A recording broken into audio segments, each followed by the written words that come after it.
And people probably living in our area are wondering what it's all about. There was a federal policy that forced the separation of indigenous children from their families, and this went on for over 150 years. The children were sent to boarding schools, many were abused, many of those children died.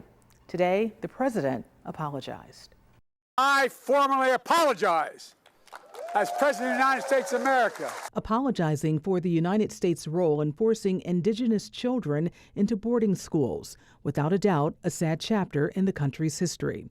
Dean Seneca is an adjunct professor. Our children's lives matter. He calls the apology a huge step forward in healing. We can't cover this up. The federal government's Interior Department did an investigation into the boarding schools and how they were operated by the U.S.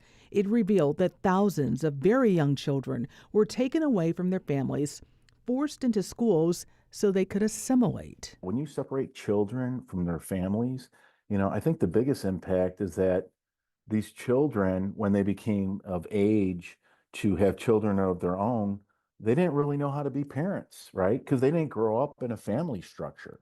They grew up in a militarized institution.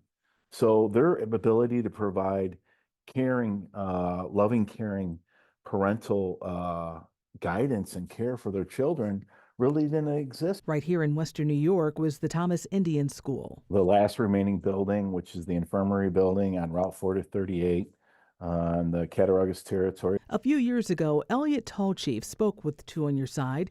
He was 5 years old when he was taken away from his family. Dragged us into the car.